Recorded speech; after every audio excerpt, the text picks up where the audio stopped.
बाल secret agent 999 राजन Iqbal SC berry series भूतों की दुनिया। राजन इकबाल उस समय नाश्ता कर रहे थे जब भोलू ने आकर बताया कि नफीस भाई आए हैं, अंदर भेज दो। थोड़ी देर बाद नफीस खान अपनी ऊँट जैसी लंबी गर्दन को झुकाए अंदर दाखिल हुआ। राजन उसे देखते ही मुस्कुराता हुआ बोला, आइए भाईजान बैठिए। अब उनके पास बैठने का समय नहीं, तो खड़े खड़े नाश्ता ही कर लीजिए। नाश्ता तो अब साला कब्र में ही नसीब होगा। इकबाल जल्दी से बोला, तो क्या आप अपनी कब्र खुदवा कर आ रहे हैं?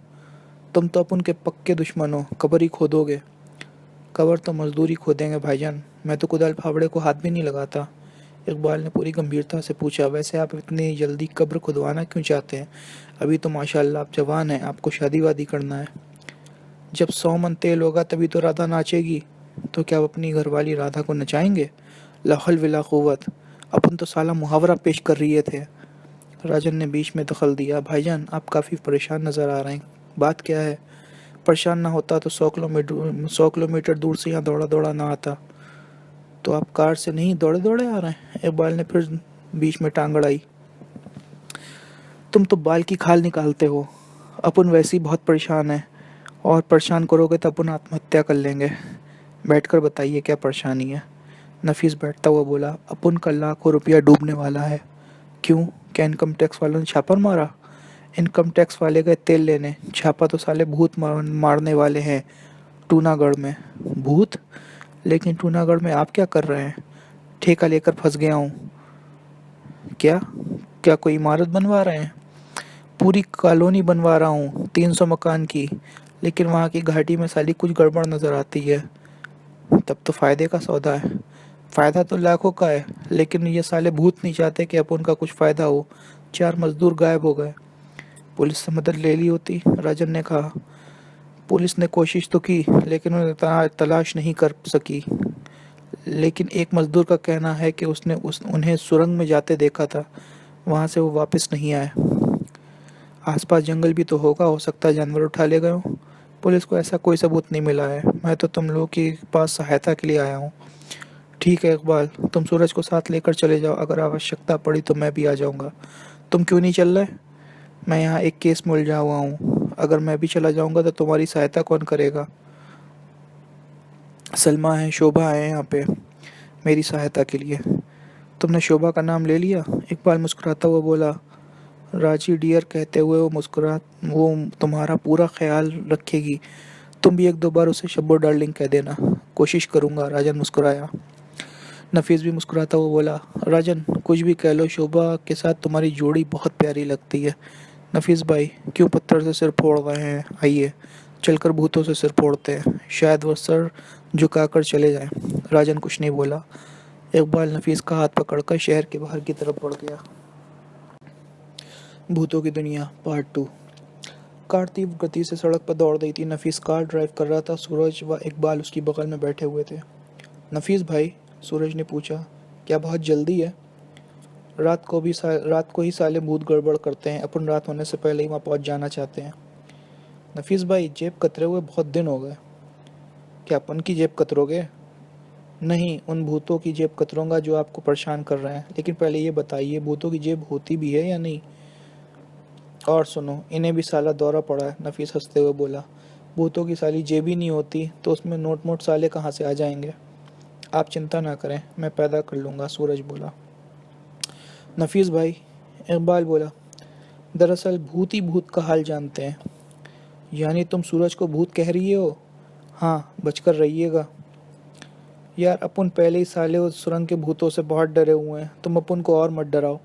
नफीस ने कुछ इस ढंग से कहा कि सूरज और इकबाल को हंसी आ गई। टूनागढ़ वहाँ से लगभग 60 किलोमीटर दूर रामडिक पहाड़ी स्थान था, लेकिन जिस जगह नफीस ने ठेका लिया था वहाँ से शहर लगभग आधा किलोमीटर दूर था। कोई 90 मिनट में वो लोग टूनागढ़ पहुँच गए। वहाँ नफीस ने मजदूरों के रहने के लिए कैंप बनवा दिया था, लेकिन अपने रहने व गोदाम के लिए टीन के शेड बनवा दिए थे। दूर से वो कैंप भी एक छोटी सी बस्ती नज़र आता था। 2 चौकीदार वहाँ रात को पहरा देते थे। इकबाल भाई, नफीस बोला, मजदूर काफ़ी भयभीत थे, कहीं भाग ना गए हों साले। अब हम आ गए हैं ना, तो उन्हें वापस ले आएंगे। क्यों सूरज? करेक्ट। दूर से ही ऐसा लग रहा था जैसे कैंप में सन्नाटा छाया हुआ हो। अपने शेड के पास कार रोककर नफीस नीचे उतर आया, फिर चारों तरफ देखता हुआ बोला, लो देख लो, साले भाग गए डरपोक कहीं के। वो देखिए, कैंप से रोशनी आ रही है, आइए देखते हैं, शायद यहाँ के सोनेपन का रहस्य मालूम हो जाए, इकबाल ने कहा। फिर तीनों उस खेमे की तरफ बढ़ गए। वो इंजीनियर का खेमा था, नाम था दिनेश भाटिया। अपने दो सहायकों के साथ वो शराब पी रहा था। शायद शराब के नशे के कारण भय की परवाह न करते हुए वो लोग वहाँ पर डटे हुए थे। नफीस को देखते ही तीनों बौखलाकर उठ खड़े हुए। फिर तीनों एक साथ ही बोले, नमस्कार बॉस। नमस्कार। कैंप शमशान क्यों बना हुआ है, कहाँ गए सब मजदूर वजदूर? नशे में तीनों ही थे। भाटिया लड़खड़ाती जुबान ने बोला, भाग गए सब, कायर कुत्ते की दुम। कहते थे यहाँ साली मौत रहती है। बॉस, मैंने बहुत तलाश किया, मौत का घर नहीं मिला। आपको मालूम है मौत का घर कहाँ है? और लो, ये साले मौत का घर ढूंढ रहे हैं। हुआ क्या, ये बको। एक मजदूर और गायब हो गया। यानी गायब होने का सिलसिला अभी भी जारी है? Yes boss. इकबाल ने भाटिया के सहायक असलम से पूछा, आप बताइए, गायब कैसे हो गया? हमें मालूम नहीं। मजदूर चिल्लाते हुए आए और अपना सामान उठाकर भागने लगे। साथ में चिल्ला भी रहे थे, रामदीन गायब हो गया, रामदीन गायब हो गया। सारी जानकारी आपको मिस्त्री के खेमे से मिलेगी। चलो मिस्त्री को भी देख लेते हैं। फिर वो लोग कोने वाले खेमे में बढ़ गए जिसमें रोशनी हो रही थी। जब वो लोग खेमे के पास पहुंचे तो अंदर से आवाज़ आई, यार ये भूत साले आते कहाँ से हैं? मैंने सुना है भूतों की भी दुनिया होती है, वहीं से आते होंगे। दूसरा स्वर, पता लगाओ, हम भी भूतों की दुनिया देखने चलेंगे। तीसरा स्वर, भयभीत, अरे तुम कदमों की आवाज़ सुन रहे हो? लगता है भूत आ रहे हैं। तभी नफीस तभी नफीस अंदर प्रविष्ट होता हुआ गुर्राया, साले अपन तुमको भूत नजर आते हैं? अरे आप नमस्कार साहब। क्या हो रहा था? कीर्तन कर रहे थे साहब। साले क्यों कीर्तन जैसे धार्मिक शब्द को शराब पीकर बदनाम कर रहे हो, शर्म नहीं आती? आती है ना साहब। तीनों एक ही स्वर में बोले। इकबाल और सूरज को हंसी तो आई, लेकिन वो हंसी को दबा गए। अब ये बकवास छोड़ो और बताओ, सब साले कहाँ भाग गए? साहब, मिस्त्री बोला, यहाँ तो लफड़ा हो गया। आज रामदीन भी गायब हो गया, फिर सारे मजदूर भाग गए। लेकिन रामदीन गायब कैसे हो गया? सूरज ने पूछा। शाम को दो आदमी पहाड़ी वाले नाले की तरफ शौच करने गए थे, वापस एक ही लौटा। रामदीन के साथी ने आकर बताया, रामदीन उससे कुछ दूर एक चट्टान की आड़ में शौच कर रहा था। सुरंग का मुंह वहां से सामने दिखाई देता है, वहीं से वो गायब हो गया। उसने रामदीन को कुछ देर तलाश किया, फिर भय के मारे भाग लिया। उससे रामदीन के गायब होने की बात सुनकर सारे मजदूर भाग गए। उन्हें शक है कि यह सारी सुरंग वाले भूतों की ही करामात है। तुम लोग उसे तलाश करने नहीं गए? अंधेरे में कौन हिम्मत कर सकता है साहब। वो सुरंग यहाँ से कितनी दूर है? 1000 कदम दूर तो होगी ही। तो फिर चलकर वहीं देखते हैं। नफीस भाई, आप अपनी दोनाली भी अपने साथ ले लीजिए, भूतों का क्रियाक्रम करने में काम आएगी। और सुनो, भूतों का क्रियाक्रम? अबे भूतों का भी क्रियाक्रम होता है, वो तो मरकरी भूत बनते हैं, उनका क्रियाक्रम तो रिश्तेदार कर चुके होते हैं। नफीस इकबाल की हंसी उड़ाने वाले भाव में बोला, तो उन्हें डराने के लिए ही ले लीजिए। ये हुई ना कुछ बात। और अब आप लोग भी चलिए। सूरज वहाँ मौजूद लोगों को संबोधित करता हुआ बोला, अगर माँ का दूध नहीं पिया तो यहीं रहकर गुल्ली डंडा खेल सकते हैं। हम ज़रूर चलेंगे साहब। इंजीनियर दिनेश भाटिया बोला, हम सब ने माँ का दूध पिया है, पानी नहीं। सूरज व इकबाल के पास तो रिवाल्वर थे ही, नफीस ने भी अपनी दुनाली राइफल ले ली थी। सब ने लाठियाँ संभाल ली थीं। दो बड़ी टार्च व एक पेट्रोमैक्स भी ले लिया गया था। भूतों से लड़ने की पूरी तैयारी करके वो लोग सुरंग की तरफ चल पड़े। जब उन्होंने नाला पार किया तो मिस्त्री धीमे स्वर में बोला, हमें सवेरे आना चाहिए था। सवेरे तक तो वे भूत रामदीन का हलवा बनाकर चट कर जाएंगे। क्या हम भूतों से लड़ पाएंगे? आप लड़ने की बात कर रहे हो, मुझे पूरा विश्वास है आप जैसा ताकतवर इंसानों से ऐसा धोबी घाट मारेगा कि उनका कोई भी जोड़ साबुत नहीं बचेगा। सूरज ने उन्हें जोश दिलाया और वो सब जोश में आ गए। एकाएक इकबाल ने पूछा, क्या उस सुरंग में किसी भूत को देखा है तुम लोगों ने? बहुत लोगों ने देखा है, मिस्त्री ने बताया। पुराने लोग कहते हैं इस सुरंग में भूतों की दुनिया है। 8 भूत को तो देखा ही गया है, उनकी शक्लें बहुत भयंकर हैं, ज़्यादा भी हो सकते हैं। बड़े बड़े उल्लुओं के रूप में वो रात को अक्सर बाहर निकलते हैं। आप में से किसी ने देखा है? नहीं। सुनी सुनाई बातों पर विश्वास नहीं करना चाहिए, आंखों से देखने के बाद ही किसी बात पर विश्वास करना चाहिए। इस तरह बातें करते हुए वो लोग सुरंग के पास पहुंच गए। वहाँ 3 पहाड़ियाँ थीं। बीच वाली पहाड़ी में सुरंग थी, वहाँ का सन्नाटा बहुत भयंकर था। हिलते हुए पेड़ ऐसा लग रहे थे जैसे भूत नाच रहे हों। चन्नाट चट्टानों से ऐसा आभास होता था जैसे भूतों के बच्चे दुबके हुए हों।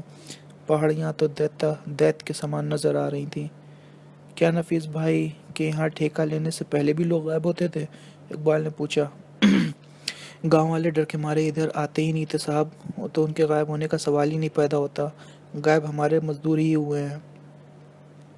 नफीस भाई, इकबाल मुस्कुराता हुआ बोला, आपने भूतों का कुछ चुराया तो नहीं है? क्या? यही लोटा थाली कटोरी। हम अपन सैकड़ों लोटा थाली भूतों में बंटवा सकते हैं। कहते हुए नफीस ने चौंक कर इकबाल को देखा, फिर घूरता हुआ बोला, क्या अपन तुमको चोर नजर आते हैं? मैंने तो इसलिए कहा था भूत चोर के दुश्मन बन जाते हैं। क्यों अपन को तुम डरा रहे हो? लेकिन अपन के पास भी आज 2 नाली राइफल है। अपन डरने वाले नहीं हैं। 2-4 भूतों को तो साला टंगड़ी तोड़कर ही रहेंगे। तभी एक मजदूर चिल्लाया, साहब वो देखिए भूत। सबने देखा। सुरंग के पास काले से 8 व्यक्ति बेढंगे ढंग से नाच रहे थे। उनकी सूरत टेढ़ी मेढ़ी व बहुत भयंकर थी। इकबाल व सूरज ने जेब से रिवॉल्वर निकाला और उन पर फायर कर दिए। 2 नाली से एक फायर नफीस ने भी कर दिया। धाएं धाएं धाएं की आवाज़ से वहाँ भयंकर सन्नाटा भंग हो गया। भूतों का नाच रुक गया। वे सब सुरंग में समा गए। नफीस सीना तान कर बोला, भाग गए साले। हो सकता है कोई मर गया हो। सूरज बोला, पास जाकर देखना चाहिए। चलो, अपन डरते नहीं है। कोई जिंदा होगा तो उसे भी दाएं दाएं कर देंगे।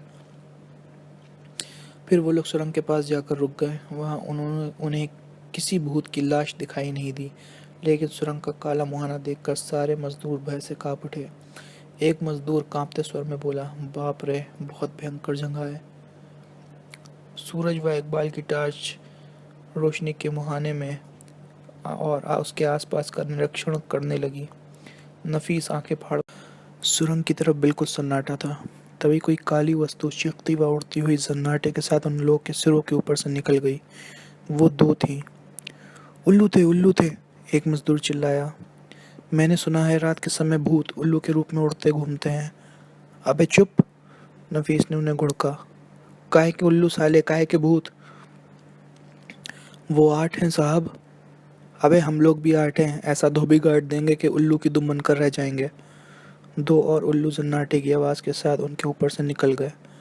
2 मजदूर तो चीखते हुए गिर पड़े, क्योंकि उल्लू उनके बालों को छूते हुए निकले थे। सूरज, इकबाल सरसराते हुए स्वर में बोला, 4 और निकलेंगे। तुम्हें कैसे मालूम? अंदाज़ा? क्या करना चाहते हो? जैसे ही उल्लू सुरंग के बाहर निकले उन पर फायर कर दो। अगर हम 1-2 उल्लुओं को भी मार गिराएंगे तो इन लोगों के दिमाग से भूत का भय निकल जाएगा। फिर कुछ क्षणों के बाद 4 उल्लू कर्ण से भयंकर चीख की आवाज़ें निकालते हुए बाहर निकले। सब अगर फुर्ती के साथ ज़मीन पर न गिर जाते तो अवश्य पंजों से वे उल्लू उनके चेहरे नोच ले जाते। गिरते हुए सूरज व इकबाल ने उन पर फायर कर दिया, दाएं दाएं, लेकिन कोई फ़ायदा नहीं हुआ। फिर वो उठकर खड़े हो गए। इकबाल बोला, उल्लुओं से तुम लोग डर रहे हो, लानत है तुम लोग की मर्दानगी पर। दिनेश भाटिया बोला, हम सब आपके साथ हैं साहब। नफीस भाई, इकबाल बोला, अब हम अंदर चलेंगे। वो दबे स्वर में बोला, सवेरे देख लेंगे। अगर आपको नहीं चलना तो चूड़ियाँ पहन के घर में बैठिए। लाहौल वला कुव्वत, अपन औरत नहीं मर्द है। चलो, कहाँ चलना है? नफीस की गैरत जाग उठी। फिर वो सब सुरंग में प्रविष्ट हो गए। एक मजदूर के हाथ में पेट्रोमैक्स लैम्प था। भाटिया व मिस्त्री ने टार्च संभाल रखी थी। नफीस ने राइफल को इस तरह सामने की तरफ तान रखा था जैसे फायर करने वाला हो। बाल सीक्रेट एजेंट 999, राजन इकबाल, SC बेदी सीरीज, भूतों की दुनिया। राजन इकबाल उस समय नाश्ता कर रहे थे जब भोलू ने आकर बताया कि नफीस भाई आए हैं, अंदर भेज दो। थोड़ी देर बाद नफीस खान अपनी ऊँट जैसी लंबी गर्दन को झुकाए अंदर दाखिल हुआ। राजन उसे देखते ही मुस्कुराता हुआ बोला, आइए भाईजान बैठिए। अब उनके पास बैठने का समय नहीं, तो खड़े खड़े नाश्ता ही कर लीजिए। नाश्ता तो अब साला कब्र में ही नसीब होगा। इकबाल जल्दी से बोला, तो क्या आप अपनी कब्र खुदवा कर आ रहे हैं? तुम तो अपन के पक्के दुश्मन हो, कब्र ही खोदोगे। कब्र तो मजदूर ही खोदेंगे भाईजान, मैं तो कुदाल फावड़े को हाथ भी नहीं लगाता। इकबाल ने पूरी गंभीरता से पूछा, वैसे आप इतनी जल्दी कब्र खुदवाना क्यों चाहते हैं? अभी तो माशाल्लाह आप जवान हैं, आपको शादी वादी करना है। जब 100 मन तेल होगा तभी तो राधा नाचेगी। तो क्या आप अपनी घरवाली राधा को नचाएंगे? ला हौल वला कुव्वत, अपन तो साला मुहावरा पेश कर रहे थे। राजन ने बीच में दखल दिया। भाईजान, आप काफ़ी परेशान नज़र आ रहे हैं, बात क्या है? परेशान ना होता तो 100 किलोमीटर दूर से यहाँ दौड़ा दौड़ा ना आता। तो आप कार से नहीं दौड़े दौड़े आ रहे हैं? इकबाल ने फिर बीच में टांग अड़ाई। तुम तो बाल की खाल निकालते हो। अपन वैसे ही बहुत परेशान है, और परेशान करोगे तो अपन आत्महत्या कर लेंगे। बैठकर बताइए क्या परेशानी है? नफीस बैठता हुआ बोला। अपन का लाखों रुपया डूबने वाला है। क्यों? क्या इनकम टैक्स वालों ने छापा मारा? इनकम टैक्स वाले गए तेल लेने, छापा तो साले भूत मारने वाले हैं टूनागढ़ में। भूत? लेकिन टूनागढ़ में आप क्या कर रहे हैं? ठेका लेकर फंस गया हूँ। क्या? क्या कोई इमारत बनवा रहे हैं? पूरी कॉलोनी बनवा रहा हूँ, 300 मकान की। लेकिन वहाँ की घाटी में साली कुछ गड़बड़ नज़र आती है। तब तो फ़ायदे का सौदा है। फ़ायदा तो लाखों का है, लेकिन ये साले भूत नहीं चाहते कि अपन का कुछ फ़ायदा हो। 4 मजदूर गायब हो गए। पुलिस से मदद ले ली होती, राजन ने कहा। पुलिस ने कोशिश तो की, लेकिन उन्हें तलाश नहीं कर सकी। लेकिन एक मजदूर का कहना है कि उसने उन्हें सुरंग में जाते देखा था। वहाँ से वो वापस नहीं आए। आसपास जंगल भी तो होगा, हो सकता है जानवर उठा ले गए हों। पुलिस को ऐसा कोई सबूत नहीं मिला है। मैं तो तुम लोगों के पास सहायता के लिए आया हूँ। ठीक है इकबाल, तुम सूरज को साथ लेकर चले जाओ, अगर आवश्यकता पड़ी तो मैं भी आ जाऊँगा। तुम क्यों नहीं चल रहे? मैं यहाँ एक केस में उलझा हुआ हूँ, अगर मैं भी चला जाऊँगा तो तुम्हारी सहायता कौन करेगा? सलमा है, शोभा है यहाँ पे मेरी सहायता के लिए। तुमने शोभा का नाम ले लिया? इकबाल मुस्कुराता हुआ बोला। राजी डियर कहते हुए वो तुम्हारा पूरा ख्याल रखेगी। तुम भी एक दो बार उसे शब्बो डार्लिंग कह देना। कोशिश करूँगा, राजन मुस्कुराया। नफीस भी मुस्कुराता हुआ बोला। राजन, कुछ भी कह लो, शोभा के साथ तुम्हारी जोड़ी बहुत प्यारी लगती है। नफीस भाई, क्यों पत्थर से सिर फोड़ रहे हैं? आइए चलकर भूतों से सिर फोड़ते हैं, शायद वो सर झुकाकर चले जाएं। राजन कुछ नहीं बोला। इकबाल नफीस का हाथ पकड़कर शहर के बाहर की तरफ बढ़ गया। भूतों की दुनिया पार्ट 2। कार तीव्र गति से सड़क पर दौड़ रही थी। नफीस कार ड्राइव कर रहा था। सूरज व इकबाल उसकी बगल में बैठे हुए थे। नफीस भाई, सूरज ने पूछा, क्या बहुत जल्दी है? रात को ही साले भूत गड़बड़ करते हैं। अपन रात होने से पहले ही वहाँ पहुँच जाना चाहते हैं। नफीस भाई, जेब कतरे हुए बहुत दिन हो गए। क्या अपन की जेब कतरोगे? नहीं, उन भूतों की जेब कतरूंगा जो आपको परेशान कर रहे हैं। लेकिन पहले ये बताइए, भूतों की जेब होती भी है या नहीं? और सुनो, इन्हें भी साला दौरा पड़ा है, नफीस हंसते हुए बोला। भूतों की साली जेब ही नहीं होती तो उसमें नोट मोट साले कहाँ से आ जाएंगे? आप चिंता ना करें, मैं पैदा कर लूँगा, सूरज बोला। नफीस भाई, इकबाल बोला, दरअसल भूत ही भूत का हाल जानते हैं। यानी तुम सूरज को भूत कह रही हो? हाँ, बचकर रहिएगा। यार, अपन पहले ही साले उस सुरंग के भूतों से बहुत डरे हुए हैं, तुम अपन को और मत डराओ। नफीस ने कुछ इस ढंग से कहा कि सूरज और इकबाल को हंसी आ गई। टूनागढ़ वहाँ से लगभग 60 किलोमीटर दूर रामडिक पहाड़ी स्थान था। लेकिन जिस जगह नफीस ने ठेका लिया था, वहाँ से शहर लगभग आधा किलोमीटर दूर था। कोई 90 मिनट में वो लोग टूनागढ़ पहुँच गए। वहाँ नफीस ने मजदूरों के रहने के लिए कैंप बनवा दिया था, लेकिन अपने रहने व गोदाम के लिए टीन के शेड बनवा दिए थे। दूर से वो कैंप भी एक छोटी सी बस्ती नज़र आता था। 2 चौकीदार वहाँ रात को पहरा देते थे। इकबाल भाई, नफीस बोला, मजदूर काफ़ी भयभीत थे, कहीं भाग ना गए हों साले। अब हम आ गए हैं ना, तो उन्हें वापस ले आएंगे। क्यों सूरज? करेक्ट। दूर से ही ऐसा लग रहा था जैसे कैंप में सन्नाटा छाया हुआ हो। अपने शेड के पास कार रोककर नफीस नीचे उतर आया, फिर चारों तरफ देखता हुआ बोला, लो देख लो, साले भाग गए डरपोक कहीं के। वो देखिए, कैंप से रोशनी आ रही है। आइए देखते हैं, शायद यहाँ के सोनेपन का रहस्य मालूम हो जाए, इकबाल ने कहा। फिर तीनों उस खेमे की तरफ बढ़ गए। वो इंजीनियर का खेमा था। नाम था दिनेश भाटिया। अपने 2 सहायकों के साथ वो शराब पी रहा था। शायद शराब के नशे के कारण भय की परवाह ना करते हुए वो लोग वहाँ पर डटे हुए थे। नफीस को देखते ही तीनों बौखलाकर उठ खड़े हुए। फिर तीनों एक साथ ही बोले, नमस्कार बॉस। नमस्कार। कैंप शमशान क्यों बना हुआ है? कहाँ गए सब मजदूर वजदूर? नशे में तीनों ही थे। भाटिया लड़खड़ाती जुबान ने बोला, भाग गए सब। कायर कुत्ते की दुम, कहते थे यहाँ साली मौत रहती है, बॉस, मैंने बहुत तलाश किया, मौत का घर नहीं मिला। आपको मालूम है मौत का घर कहाँ है? और लो, ये साले मौत का घर ढूंढ रहे हैं। हुआ क्या, ये बको। एक मजदूर और गायब हो गया। यानी गायब होने का सिलसिला अभी भी जारी है? Yes boss. इकबाल ने भाटिया के सहायक असलम से पूछा, आप बताइए, गायब कैसे हो गया? हमें मालूम नहीं। मजदूर चिल्लाते हुए आए और अपना सामान उठाकर भागने लगे। साथ में चिल्ला भी रहे थे, रामदीन गायब हो गया, रामदीन गायब हो गया। सारी जानकारी आपको मिस्त्री के खेमे से मिलेगी। चलो मिस्त्री को भी देख लेते हैं। फिर वो लोग कोने वाले खेमे में बढ़ गए जिसमें रोशनी हो रही थी। जब वो लोग खेमे के पास पहुंचे तो अंदर से आवाज़ आई, यार ये भूत साले आते कहाँ से हैं? मैंने सुना है भूतों की भी दुनिया होती है, वहीं से आते होंगे। दूसरा स्वर, पता लगाओ, हम भी भूतों की दुनिया देखने चलेंगे। तीसरा स्वर, भयभीत, अरे तुम कदमों की आवाज़ सुन रहे हो?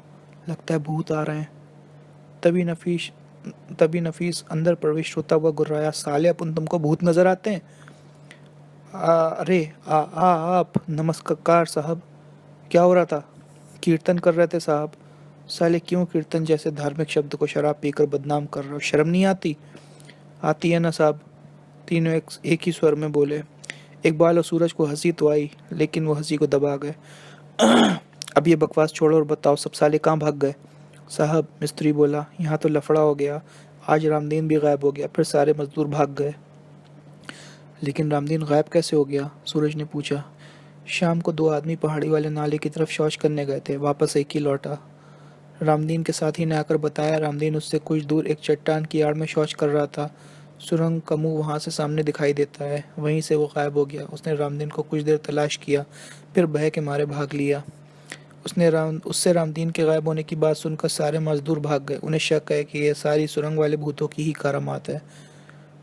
तुम लोग उसे तलाश करने नहीं गए? अंधेरे में कौन हिम्मत कर सकता है साहब? वो सुरंग यहाँ से कितनी दूर है? 1000 कदम दूर तो होगी ही। तो फिर चलकर वहीं देखते हैं। नफीस भाई, आप अपनी दोनाली भी अपने साथ ले लीजिए, भूतों का क्रियाक्रम करने में काम आएगी। और सुनो, भूतों का क्रियाक्रम?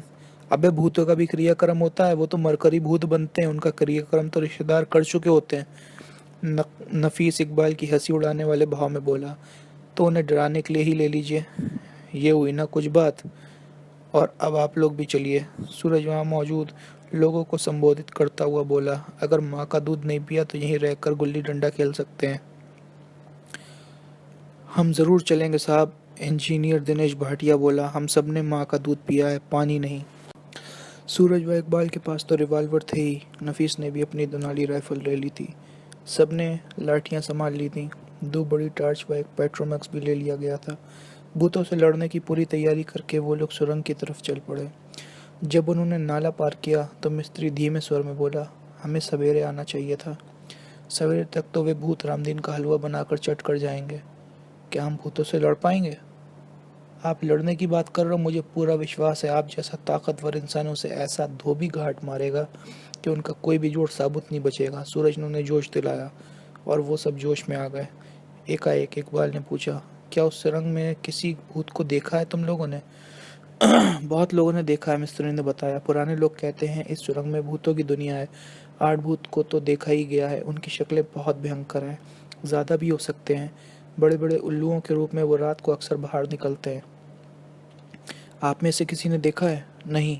सुनी सुनाई बातों पर विश्वास नहीं करना चाहिए, आंखों से देखने के बाद ही किसी बात पर विश्वास करना चाहिए। इस तरह बातें करते हुए वो लोग सुरंग के पास पहुंच गए। वहाँ 3 पहाड़ियाँ थीं। बीच वाली पहाड़ी में सुरंग थी। वहाँ का सन्नाटा बहुत भयंकर था। हिलते हुए पेड़ ऐसा लग रहे थे जैसे भूत नाच रहे हों। चन्नाट चट्टानों से ऐसा आभास होता था जैसे भूतों के बच्चे दुबके हुए हों। पहाड़ियाँ तो दैत्य के समान नजर आ रही थीं। क्या नफीस भाई के यहाँ ठेका लेने से पहले भी लोग गायब होते थे? इकबाल ने पूछा। गांव वाले डर के मारे इधर आते ही नहीं थे साहब, वो तो उनके गायब होने का सवाल ही नहीं पैदा होता। गायब हमारे मजदूर ही हुए हैं। नफीस भाई, इकबाल मुस्कुराता हुआ बोला, आपने भूतों का कुछ चुराया तो नहीं है? क्या? यही लोटा थाली कटोरी। हम अपन सैकड़ों लोटा थाली भूतों में बंटवा सकते हैं। कहते हुए नफीस ने चौंक कर इकबाल को देखा, फिर घूरता हुआ बोला, क्या अपन तुमको चोर नजर आते हैं? मैंने तो इसलिए कहा था भूत चोर के दुश्मन बन जाते हैं। क्यों अपुन को तुम डरा रहे हो? लेकिन अपुन के पास भी आज 2 नाली राइफल है। अपुन डरने वाले नहीं हैं, 2-4 भूतों को तो साला टंगड़ी तोड़कर ही रहेंगे। तभी एक मजदूर चिल्लाया, साहब वो देखिए भूत। सबने देखा, सुरंग के पास काले से 8 व्यक्ति बेढंगे ढंग से नाच रहे थे। उनकी सूरत टेढ़ी मेढ़ी व बहुत भयंकर थी। इकबाल व सूरज ने जेब से रिवॉल्वर निकाला और उन पर फायर कर दिए। 2 नाली से एक फायर नफीस ने भी कर दिया। धाएं धाएं धाएं की आवाज़ से वहाँ भयंकर सन्नाटा भंग हो गया। भूतों का नाच रुक गया, वे सब सुरंग में समा गए। नफीस सीना तान कर बोला, भाग गए साले। हो सकता है कोई मर गया हो। सूरज बोला, पास जाकर देखना चाहिए। चलो, अपन डरते नहीं है, कोई जिंदा होगा तो उसे भी दाएं दाएं कर देंगे। फिर वो लोग सुरंग के पास जाकर रुक गए। वहाँ उन्हें किसी भूत की लाश दिखाई नहीं दी, लेकिन सुरंग का काला मुहाना देखकर सारे मजदूर भय से कांप उठे। एक मजदूर कांपते स्वर में बोला, बाप रे, बहुत भयंकर जगह है। सूरज व इकबाल की टार्च रोशनी के मुहाने में और उसके आसपास का निरीक्षण करने लगी। नफीस आंखें फाड़, सुरंग की तरफ बिल्कुल सन्नाटा था। तभी कोई काली वस्तु चीखती व उड़ती हुई सन्नाटे के साथ उन लोगों के सिरों के ऊपर से निकल गई। वो 2 थी। उल्लू थे, उल्लू थे, एक मजदूर चिल्लाया। मैंने सुना है रात के समय भूत उल्लू के रूप में उड़ते घूमते हैं। अबे चुप, नफीस ने उन्हें घुड़का। काहे के उल्लू साले, काहे के भूत?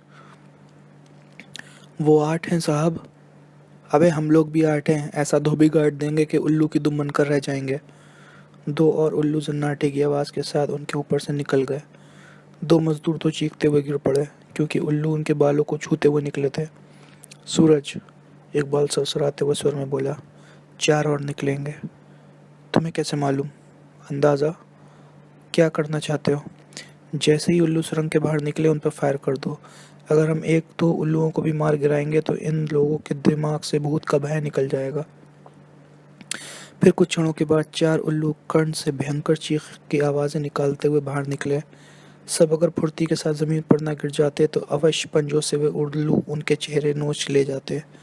गिरते हुए सूरज व इकबाल ने उन पर फायर कर दिया, धाएं धाएं, लेकिन कोई फ़ायदा नहीं हुआ। फिर वो उठकर खड़े हो गए। इकबाल बोला, उल्लुओं से तुम लोग डर रहे हो, लानत है तुम लोग की मर्दानगी पर। दिनेश भाटिया बोला, हम सब आपके साथ हैं साहब। नफीस भाई, इकबाल बोला, अब हम अंदर चलेंगे। वो दबे स्वर में बोला, सवेरे देख लेंगे। अगर आपको नहीं चलना है तो चूड़ियाँ पहन के घर में बैठिए।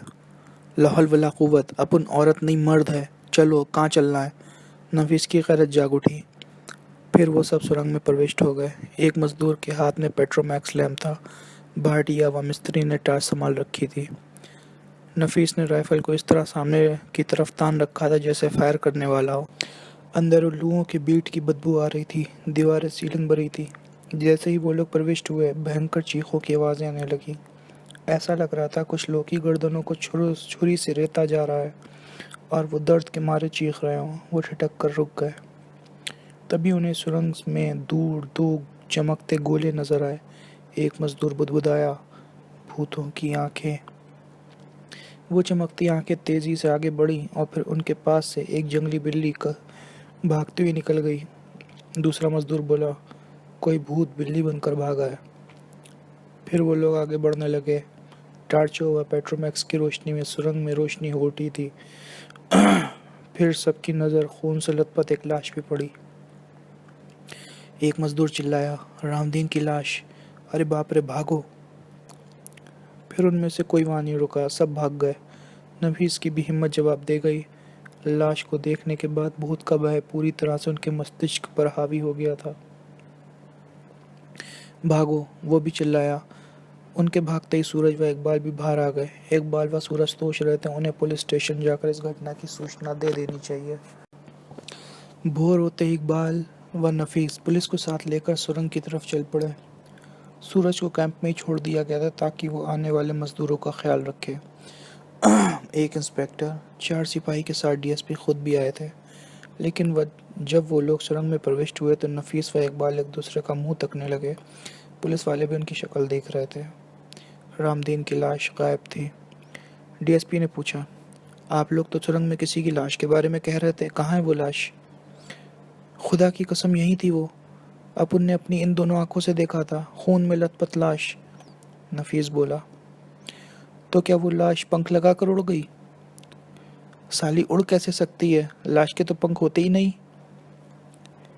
जमीन साफ है, कहीं खून का एक धब्बा भी दिखाई नहीं देता। साहब, एक सिपाही कुछ भयभीत स्वर में बोला।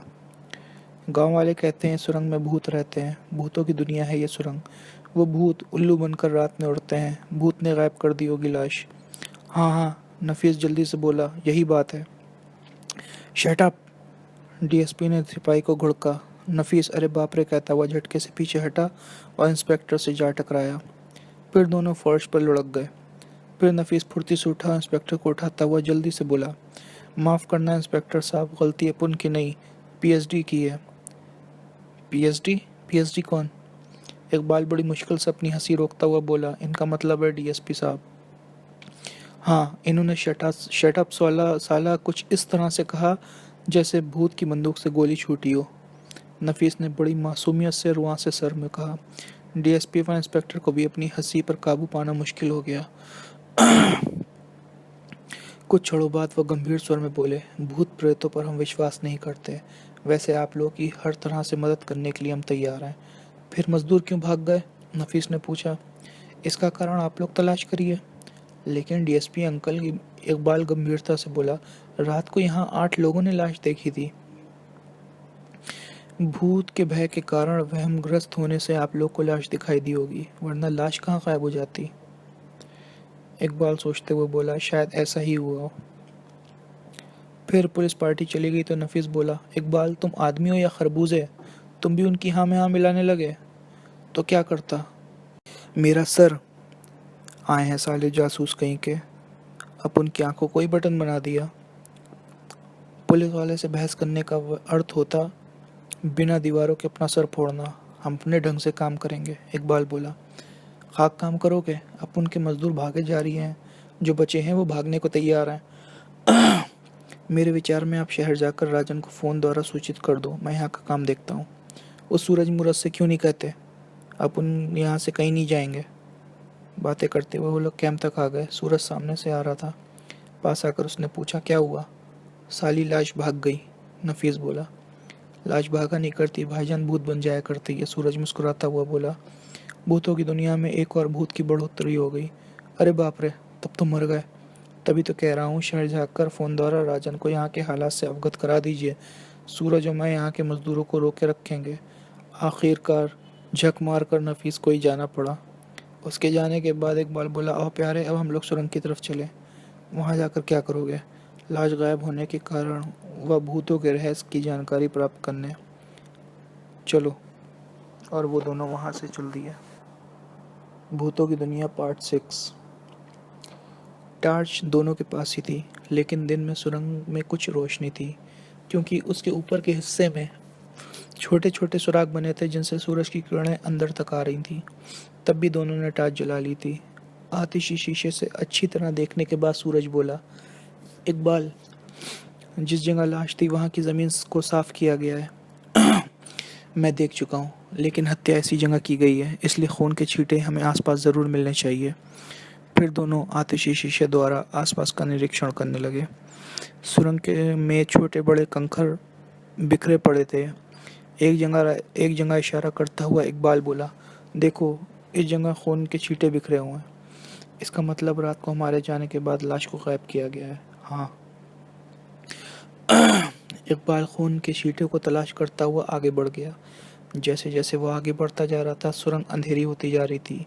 तभी एक जगह जैसे ही इकबाल का पाँव पड़ा, ज़मीन अंदर को धंस गई। उसके कंठ से चीख निकली। सूरज ने नज़र उठा कर देखा तो बुरी तरह चौंक पड़ा। इकबाल को उसने ज़मीन के अंदर समाते हुए देखा था। वो उस तरफ दौड़ा। पास जाकर देखा, ज़मीन बराबर थी, कहीं छोटा सा भी गड्ढा नज़र नहीं आ रहा था। सूरज ने अच्छी तरह उस जगह को ठोक बजा कर देखा, लेकिन कोई फ़ायदा नहीं हुआ। ज़मीन उससे जिंदा पूरा निकल गई थी। दीवारों को भी उसने ठोक बजा कर देखा, लेकिन कोई गुप्त बटन नहीं दिखाई दिया। तभी उसे अपने पीछे फड़फड़ाहट की आवाज़ सुनाई दी। फिर गर्दन पर सुइयों सी चुभन होने लगी। उसने ज़रा सी नज़र घुमाकर देखा, गर्दन के ऊपर एक बड़ा सा उल्लू चिपका हुआ था। हाथ से उसने उसे खींचने की कोशिश की, लेकिन उसकी पकड़ गर्दन पर और भी मजबूत हो गई। इसी समय सुरंग में खरखराती भयानक आवाज़ गूंजी। ये भूतों की दुनिया है। यहाँ आने वाला जिंदा वापस नहीं जाता, लेकिन तुम्हें हम इसलिए जिंदा छोड़ रहे हैं ताकि तुम अपनी दुनिया में जाकर लोगों को बता सको। भूतों की दुनिया में जो कोई भी कदम रखेगा हम उसे ख़त्म करके अपनी दुनिया में मिला लेंगे। आवाज़ के ख़त्म होते ही उल्लू उसकी गर्दन छोड़कर सुरंग के अंदर अंधेरे की ओर उड़ गया। सूरज की समझ में नहीं आया कि वो क्या करे। रात की घटनाएं और इस समय की घटनाएं चीख चीख कर उससे कह रही थी कि ये सारे भूतों के कारनामे हैं। उसके मन में भय समा गया। गर्दन में जख्म हो गए थे। फिर वो अपनी गर्दन को एक हाथ से दबाए भाग लिया। नफीस उसकी हालत देखकर चौंका। फिर उससे सारी कहानी सुनने के बाद बोला, यानी सचमुच भूतों का चक्कर है। मेरी तो खोपड़ी की हवा निकल गई है, कुछ समझ नहीं आ रहा। इकबाल भाई का अब क्या होगा? नफीस रुआ से सर में बोला, उसकी चिंता तो अपन को खाए जा रही है। आप फिक्र ना करिए भाईजान, इकबाल पत्थर का बना है, उससे आसानी से कुछ नहीं हो सकता। लेकिन वो साले भूत, वो खुद एक भूत है। राजन से बात हुई? हाँ, वो शहर के अप्सरा रेस्तरां में आएगा। अपन लोग उससे वहीं मिलेंगे। तो चलिए, वहीं मैं अपनी गर्दन की मरहम पट्टी भी करवा लूँगा। मजदूर भाग ना जाएं, इसलिए आज की घटनाओं का जिक्र उनसे नहीं किया जाएगा, बल्कि उनसे कहा गया कि चंदन नगर से बहुत बड़ा जासूस आ रहा है, जिसको सुनकर उनका भय कुछ कम हुआ। भूतों की दुनिया पार्ट 7। अप्सरा रेस्तरां के सामने कार पार्क करता हुआ नफीस बोला, सूरज भाई, यहाँ के भूतहा व खुश्क वातावरण से तो अपन का दिल ऊब गया है। सूरज बोला, अगर हमारी भाभी यानी कि आपकी घरवाली होती तो मन ना उठता। अपन के भाग्य में भी साले उस सुरंग की तरह ही भूत चिपके हुए हैं। लड़कियां आती हैं, अपन को मूर्ख बनाती हैं और चली जाती हैं। घरवाली कोई नहीं बनती। सूरज अंदर की तरफ बढ़ता हुआ बोला, शायद आपका भाग्य आपको यहाँ लेकर आया, हो सकता है यहाँ आपको आपकी घरवाली मिल जाए। क्या यहाँ पर? नफीस अपनी ऊँट जैसी गर्दन अंदर की तरफ झाँकता हुआ बोला, क्या यहाँ घरवालियाँ बढ़ती हैं? खुद अंदर चलकर देख लीजिएगा। उस रेस्तरां की हॉल की दीवार शीशे की बनी थी, जिसके कारण बाहर का सारा पहाड़ी व सुंदर इलाका साफ दिखाई देता था। नई बात तो यह थी कि वहाँ सर्व करने वाली सारी खूबसूरत लड़कियां ही थीं। टूरिस्ट थोड़ी देर के लिए वहाँ ज़रूर रुकते थे। रेस्तरां भी साफ सुथरा खूबसूरत था। अंदर प्रविष्ट होते ही नफीस का मुंह खुला का खुला रह गया और आंखें फैल गईं। सूरज नफीस को खाली सीट तक घसीट कर ले गया। सूरज भाई, नफीस भर्राए स्वर में बोला, यहाँ तो साली बहुत हैं। किसी एक को पसंद कर लीजिए, घर की में रौनक आ जाएगी। लेकिन एक लफड़ा है। क्या? वेटर, ये तो मिस बेरा हैं। यानी लोग क्या कहेंगे? नफीस खां ठेकेदार करोड़पति की घरवाली बेरा? बेरा? आप सोच लीजिए। सोचना तो पड़ेगा। वहाँ 1 दर्जन लड़कियाँ वेटर थी। सभी का कद 5 फुट 3 इंच था। सब गोरी चिट्टी खूबसूरत थीं। ऊपर से सबने कसी हुई रेशमी कमीज व पैंट पहन रखी थी। बाल कटे हुए थे। एक मिस वेटर मुस्कुराती उनके पास आई और मेज पर 2 गिलास रखते हुए बड़ी अदा से मीठे स्वर में बोली, सर ऑर्डर प्लीज़। जो तुम्हारी इच्छा हो ले आओ, जो तुम्हें पसंद हो ले आओ। नफीस जल्दी से बोला, मेरी पसंद अगर आपको ना पसंद आई तो? तुम इतनी ज़्यादा खूबसूरत हो कि तुम्हारी पसंद भी साली खूबसूरत ही होगी। वो बुरा मानने के बजाय हंसकर बोली, तब भी ऑर्डर तो आपको ही देना होगा सर। तो 4 भुने हुए मुर्गे, 1 दर्जन चूजे, बकरी की भुनी हुई 2 रान, 4 प्लेट रोज़न गोश्त मोट और 1 दर्जन नान। वेटर ने आश्चर्यचकित स्वर में पूछा, क्या आपके और भी साथी आने वाले हैं?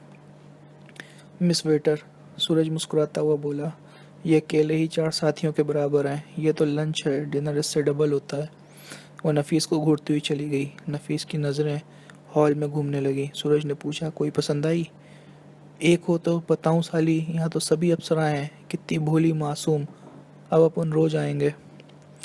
तभी वही वेटर थाली को ढकेलती आती दिखाई दी। पास आकर उसने सारा सामान मेज पर रख दिया। फिर पूछा, आप लोग कहाँ से आए? चंदन नगर से। कुछ दिन तफरी करने आए, वापस चले जाएंगे, सूरज ने बताया। यहाँ के लोग बहुत अच्छे हैं, आपकी तरह प्यारे हैं। नफीस भी बोले बिना नहीं रह पाया। आप भी बहुत अच्छी हैं। क्या नाम है आपका? शफीना। नाम भी अच्छा है। लेकिन यहाँ के लोग अच्छे नहीं हैं। यहाँ गुंडे भी आते हैं, वो बोली। ऐसी तफरीह की जगह पर गुंडे तो आते ही हैं। वो बहुत भयंकर गुंडे हैं, गड़बड़ करते हैं। वो इधर उधर देखते ही बोली। रेस्तरां का मालिक उन्हें रोकता नहीं है। वो डरपोक है, झगड़ों से दूर भागता है। वैसे देखने में सब जेंटलमैन ही नज़र आते हैं।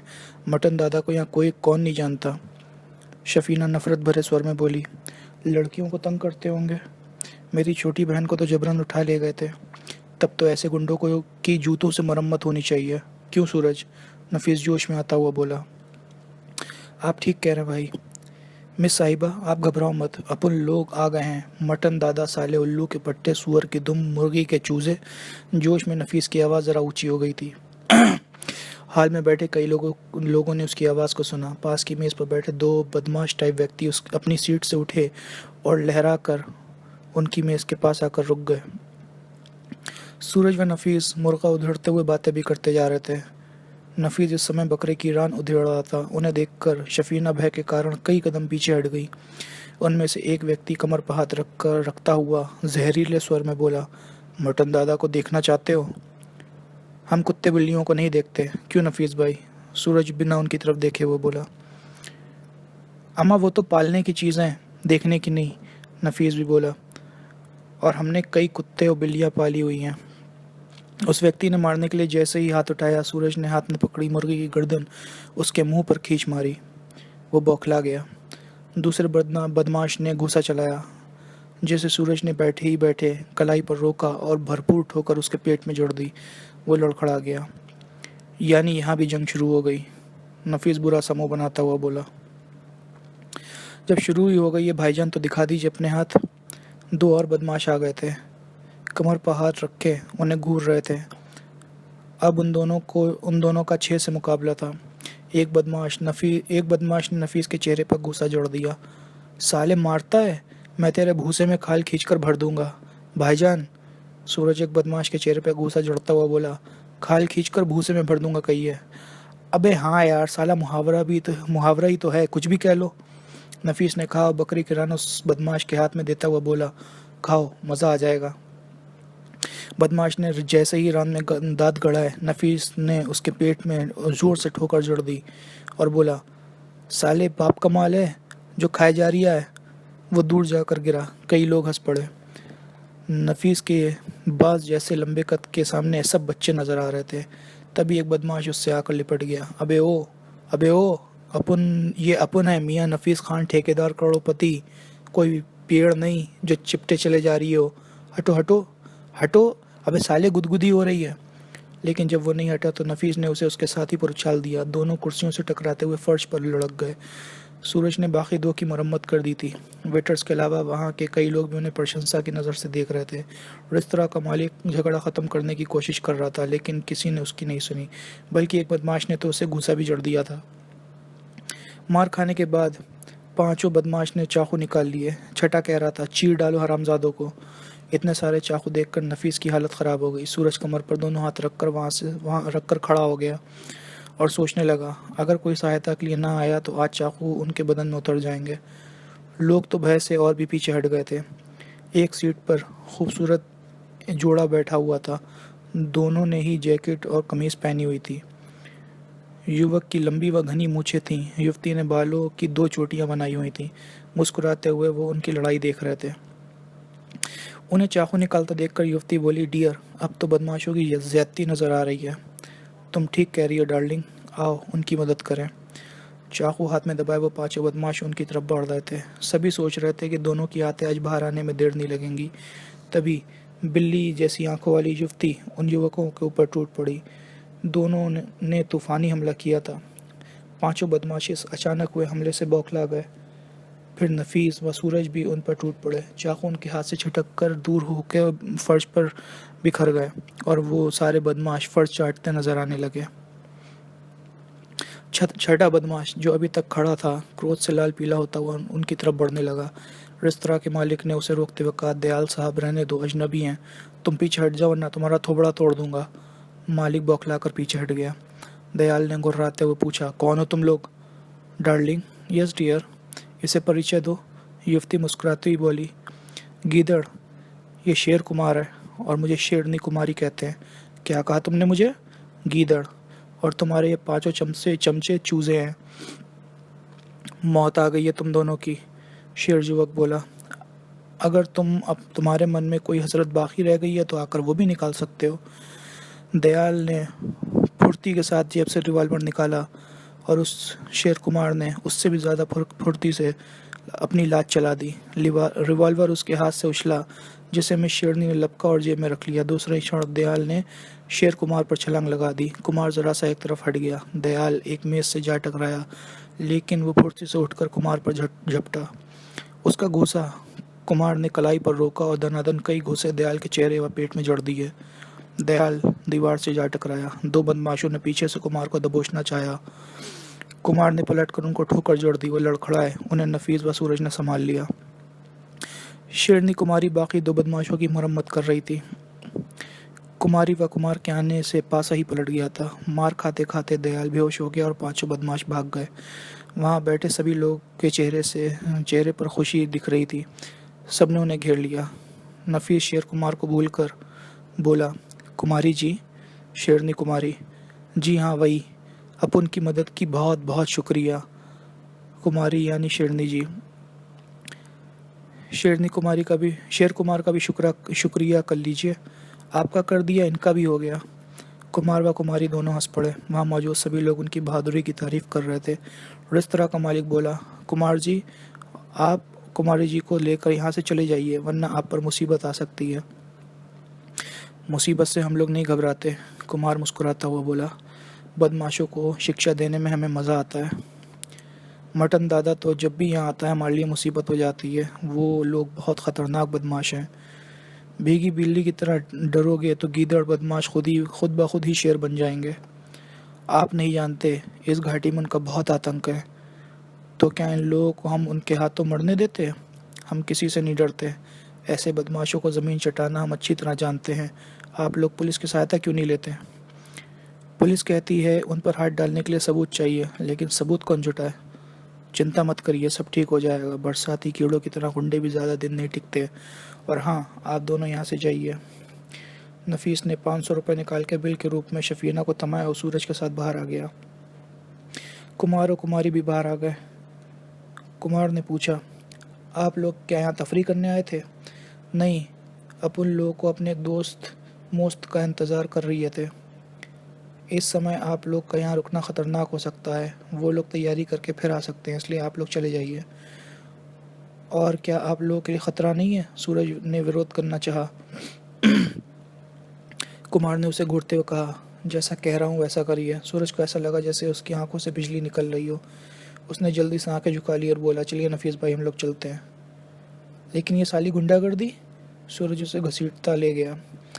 फिर जब वो दोनों कार में बैठे तो नफीस बोला, कुछ भी हो, अपन से गुंडागर्दी बर्दाश्त नहीं होती। क्यों? वो कितनी सुंदर मासूम और भोली वेट्रेस थी। साले उन पर अत्याचार करते हैं। तो आपको वहीं छोड़ाऊँ? वो बदमाश चाकू भाले बंदूक लेकर आते ही होंगे। अरे नहीं। नफीस एकदम से एक्सीलेटर दबाता हुआ बौखलाए स्वर में बोला, अपन का मतलब है राजन आ जाए तो सालों की गुंडागर्दी निकलवा दूं। क्या कुमार राजन से कम था? बराबर का ही था, लेकिन वो कुमारी कौन थी? सुना नहीं, दोनों एक दूसरे को डियर व डार्लिंग कह रहे थे। शायद दोनों एक दूसरे को चाहते हैं। कितने किस्मत वाले हैं, और एक अपन है जिनकी किस्मत की साली जंक लग गई है। कोई चाहने वाला ही नहीं मिलती। मिल जाएगी। अल्लाह जब देता है तो छप्पर फाड़ के देता है। सब्र करें, अल्लाह वो दिन दिखाए। लेकिन राजन को यहाँ आना चाहिए, वरना अपन के लाखों के ठेके का काम का दम निकल जाएगा।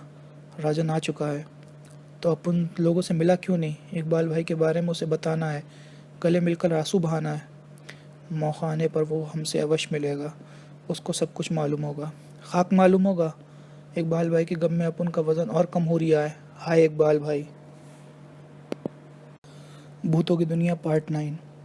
इकबाल को जब होश आया तब वो हड़बड़ा कर उठ बैठा। सिर के पिछले भाग में दर्द की लहर दौड़ गई। उसने हाथ लगाकर देखा, सिर पर पट्टी बंधी हुई थी।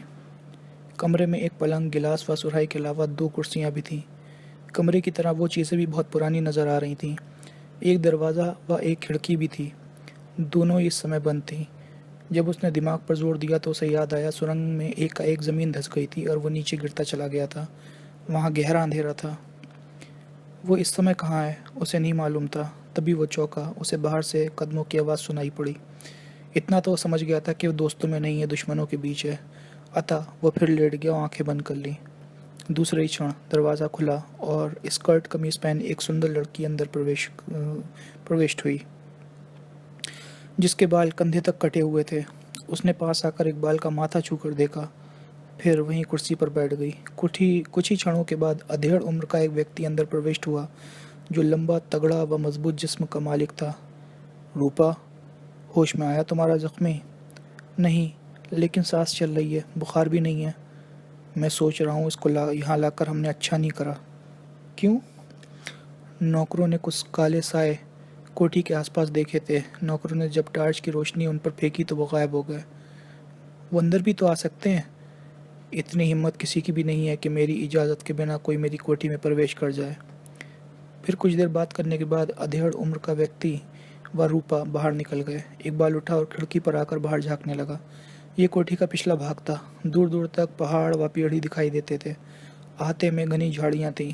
वहाँ उसने एक व्यक्ति को देखा जिसने ओवरकोट व हैट पहना हुआ था, हाथ में राइफल पकड़ी थी। इकबाल कुछ समझ नहीं सका।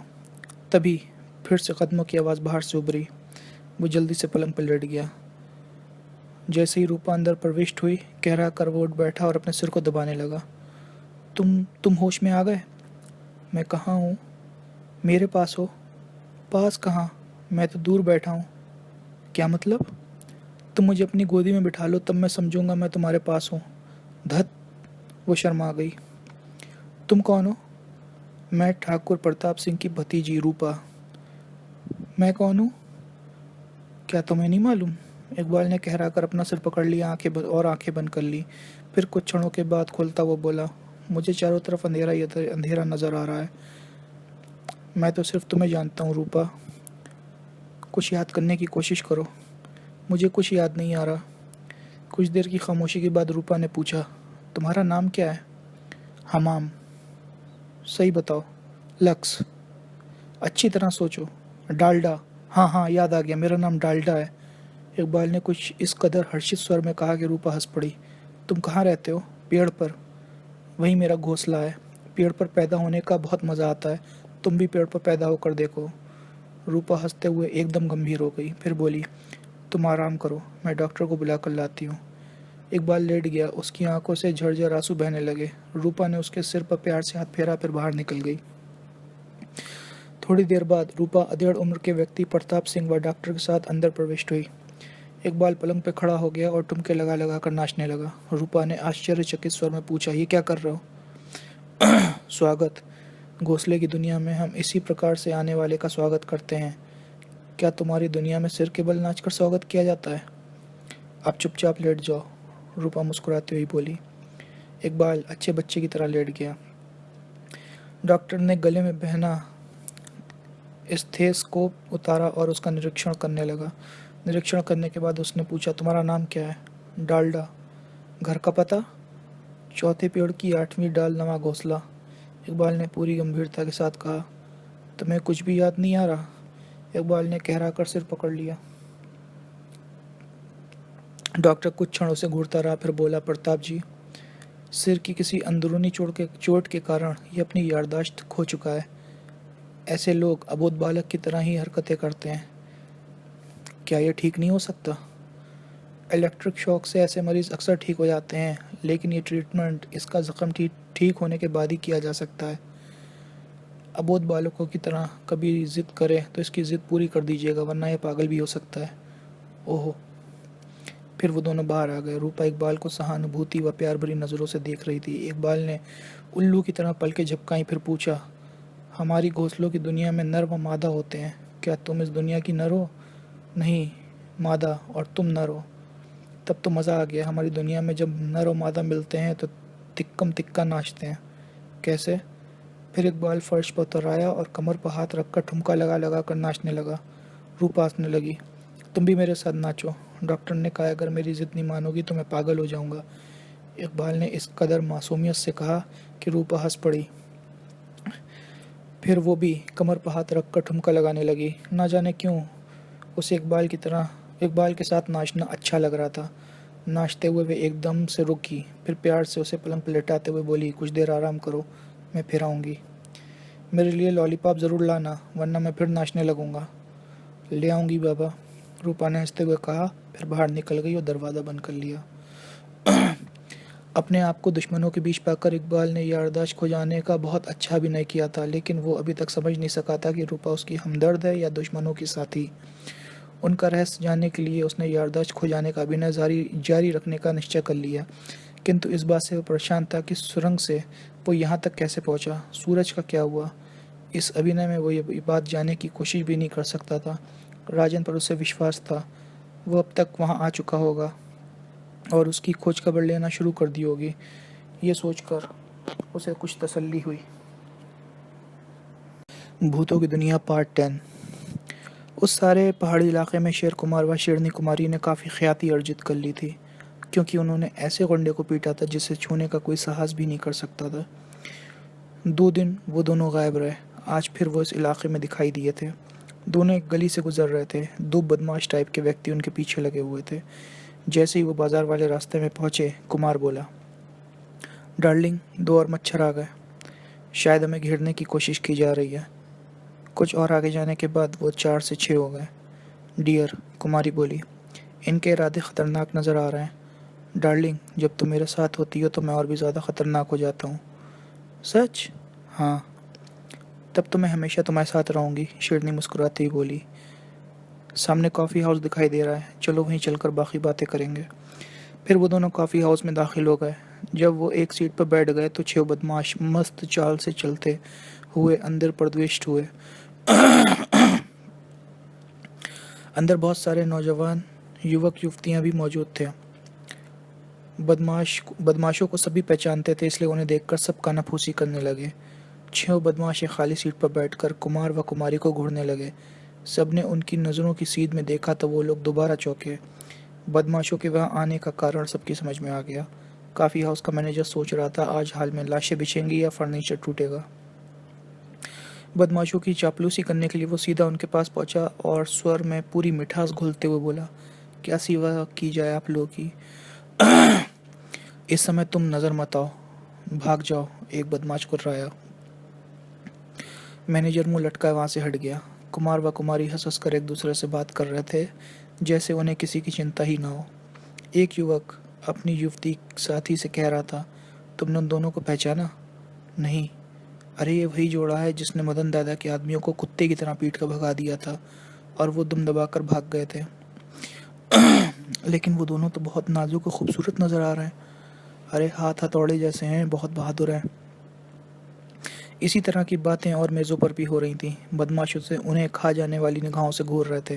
तभी मैनेजर उनके पास पहुंच गया और बोला, आप लोग को यहाँ से फ़ौरन चले जाना चाहिए। क्यों? वो लोग आप लोग की यहाँ लाशें बिछा देंगे। कुमार मुस्कुराता हुआ बोला, वो लोग 6 हैं, अगर 12 होते तब भी हमें छू नहीं सकते थे। लेकिन तोड़ फोड़ के कारण नुकसान तो मेरा ही होगा ना, हम नुकसान भर देंगे। कुमारी बोली, आप आराम से जाकर बैठिए और तमाशा देखिए। तभी 2 युवक और युवती उनके पास पहुँचे। एक ने पूछा, अगर हम पहचान में भूल नहीं कर रहे हैं तो शायद आप दोनों वही शेर कुमार व शेर कुमारनी जी हैं जिन्होंने मदन दादा के गुंडों की धुनाई की थी। जी, आप लोगों ने ठीक पहचाना, कुमार बोला। यहाँ कायर भरे हुए हैं, आप लोगों ने हमें मार्ग दिखाया है, हम कायरता छोड़कर आपका साथ देंगे। धन्यवाद। वो चले गए। कुछ क्षणों के बाद कई युवक और युवतियां ने आकर उन्हें घेर लिया। मैनेजर के साथ साथ अब वो गुंडे भी उन्हें आश्चर्य भरी निगाहों से देखने लगे थे। एक युवक बोला, कुमार जी, यहाँ भूतों की सुरंग के कारण भी बहुत आतंक फैला हुआ है। वहाँ के भूतों के बारे में आपका क्या ख्याल है, जो उल्लू के रूप में सुरंग में से बाहर निकलते हैं? लोगों को भयभीत करने के लिए ऐसी अफवाहें फैलाई गई हैं। अगर ये सब अगर ये अब अफवाहें हैं तो हम इनकी असलियत जानना चाहते हैं, दूसरा युवक बोला। लेकिन इसके लिए हमें आपके मार्गदर्शन की आवश्यकता है। किंतु आप लोगों को मैं वहाँ नहीं ले जाना चाहता। आप लोगों के लिए वहाँ खतरा हो सकता है। आप लोगों ने हमें बहुत साहस व मजबूती दी है, अब हम खतरे से नहीं डरते। आप लोग हमारे साथ वहाँ चलिए। फिर सभी लोग उनसे आग्रह करने लगे। बदमाशों ने सोचा भी नहीं था कि ऐसा होगा, इसलिए उन्हें वहाँ से खिसकने में ही अपनी भलाई समझी। कुमार मुस्कुराता हुआ बोला, आप लोग का उत्साह देखकर मुझे खुशी हो रही है। हम चलने के लिए तैयार हैं, लेकिन सिर्फ पुरुष चलेंगे, स्त्रियां नहीं। क्यों? एक लड़की ने पूछा। रात के अंधेरे में मैं ऐसी खतरनाक जगह पर लड़कियों को नहीं ले जाना चाहता। तब तो कुमारी जी भी नहीं जाएंगी, क्योंकि ये भी स्त्री हैं। एक लड़की बोली। ये स्त्री होने के बावजूद भी भूतों व अपराधियों के लिए बम का गोला है, कुमार मुस्कुराता हुआ बोला। दूसरी युवती जल्दी से बोली, कुमारी जी के साथ रहकर हम भी बम का गोला ना सही दिवाली के धूम धड़ाके वाले पटाखे तो बन ही सकती हैं।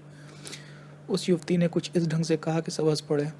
कुमारी बोली, डियर, बहादुर लड़कियां लगती हैं, इन्हें भी साथ ले चलो। ठीक है, कुमार मुस्कुराते बोला, मैं अपनी डार्लिंग की बात नहीं टाल सकता। आप लोग रात 9 बजे नाले के पास जो चौकोर चट्टान है वहाँ मिलिए। वहीं से हम सुरंग की तरफ जाएंगे। सबके चेहरे खुशी से खिल उठे। भूतों की दुनिया पार्ट 11।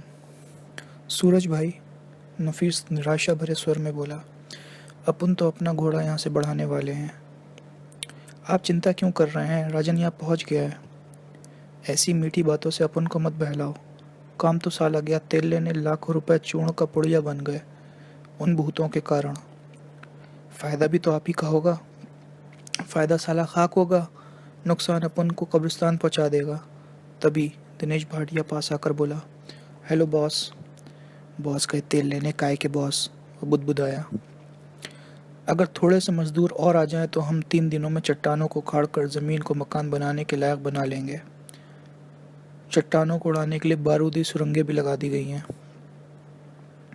हाँ, रात को चट्टानें उड़ाई जाएंगी, सवेरे मलबा बटोर लिया जाएगा। आप शहर जाकर कुछ मजदूर ले आइए। अगर ये साले भूत तुम लोगों से लिपट गए तो? मैं भूतों से नहीं डरता, भाटिया शराब के नशे में बोला। शहरी मजदूर भी नहीं डरते हैं, आप इत्मीनान से जाएं। अगर इस बार सालों ने गड़बड़ की तो मैं उन भूतों को इतने जूते मारूंगा कि उल्लू से उल्लू के पट्टे बन जाएंगे, भाटिया नशे में बोला। तभी गोरखा भागता हुआ वहां पहुंचा और हाफते हुए बोला, साहब जी, नाले के पास चौकोर चट्टान के पास बहुत से लड़के लड़कियां इकट्ठा हो रहे हैं। उनके पास बंदूकें, कुल्हाड़ी और लाठियां भी हैं। अबे तो तुम काय के चौकीदार हो, अपुन के या किसी और के? पूछा भी नहीं कि काय को अपुन के इलाके में कदम रख रही हैं। वो 30-40 हैं साहब, हिम्मत नहीं हुई। नफीस भाई, अपनी बंदूक ले लीजिए, हम खुद चल कर देखेंगे, सूरज बोला। नफीस ने अपनी बंदूक ली, फिर दोनों वहां पहुंच गए। उस जगह 5 लड़कियां और 20 जवान लड़के थे। सभी किसी न किसी प्रकार के हथियार से लैस थे। नफीस सरसराते स्वर में बोला, सूरज, इनमें तो वो कुमार और कुमारी भी हैं, यानी शेर व शेरनी। बहुत बहादुर हैं ये लोग। आज भूत का कीमा बन जाएगा। कुमार कह रहा था, चलने से पहले एक बार फिर सोच लीजिए, वहाँ आप लोगों के लिए खतरा भी उत्पन्न हो सकता है। हम खतरों से नहीं डरते, हम अपनी जिम्मेदारी पर आपके साथ चल रहे हैं। कई स्वर एक साथ उभरे। तो चलिए। फिर वो लोग सुरंग की तरफ बढ़ने लगे। नफीस जैसे ही आगे बढ़ा, सूरज बोला, हम पीछे रहकर चलेंगे। काय को? हम अछूत मछूत हैं क्या?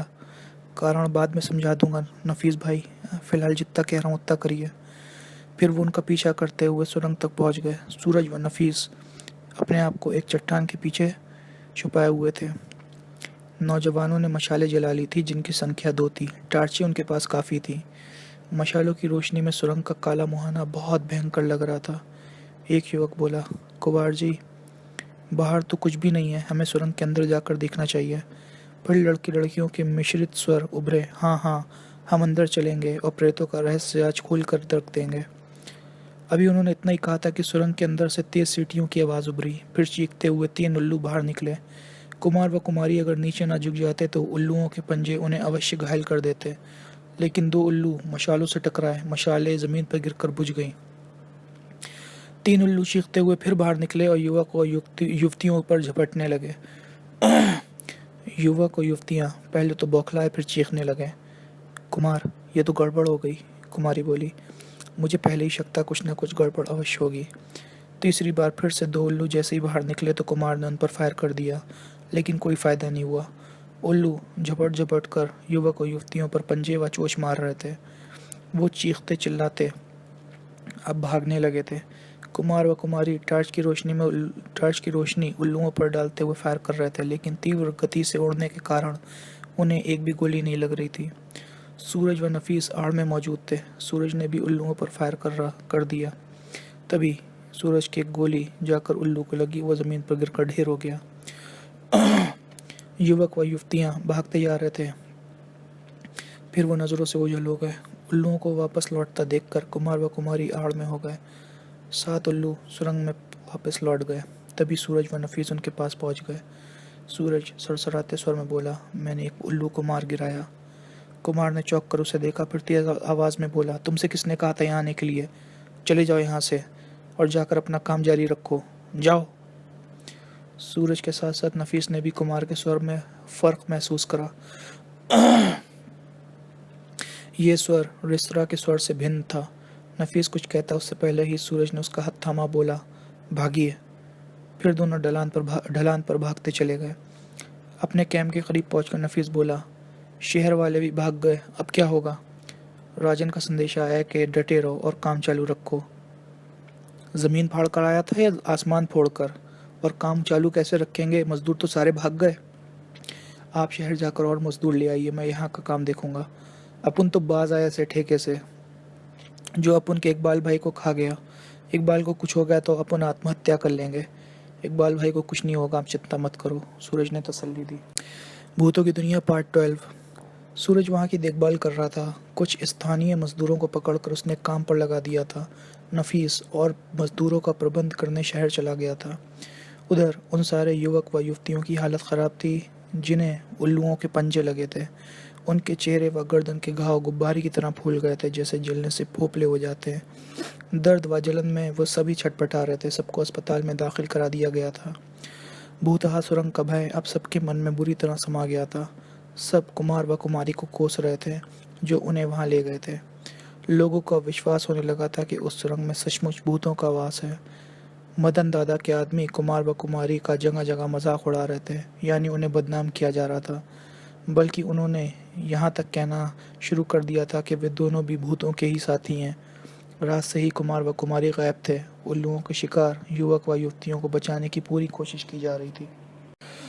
भूतों की दुनिया पार्ट 13। रूपा ने बहुत प्यार के साथ इकबाल को खाना खिलाया था।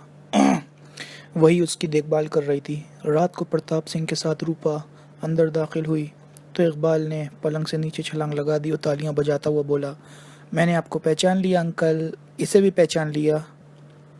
कौन है हम लोग? आप ठाकुर प्रताप सिंह हैं और ये आपकी भतीजी रूपा है। तो तुम्हारी याददाश्त वापस लौट आई? जी हाँ, मेरा नाम डाल्डा है, मैं पेड़ के घोंसले में पैदा हुआ था। अब बहुत मक्कारी हो गई, प्रताप सिंह गुर्राया। अब होश में आ जाओ। रूपा, क्या तुम्हारे अंकल का नाम मक्कारी भी है? मैं तुम्हें थप्पड़ मार दूंगा हरामजादे। तो हरामजादे आपका नाम है? प्रताप सिंह ने क्रोध में आकर इकबाल को एक थप्पड़ जड़ दिया। इकबाल पलंग पर बैठकर बच्चों की तरह रोने लगा। उसकी आंखों से आंसू की धार बह निकली। अंकल, रूपा बोली, ये अपनी स्मरण शक्ति खो बैठा है, आप इसे क्यों मार रहे हैं? लगता है बहुत मोहब्बत हो गई इससे, मेरे साथ आओ। दोनों बाहर निकल गए। इकबाल ने जल्दी से अपने आंसू पोंछे और दरवाजे के पास आकर उसने कान लगा दिए।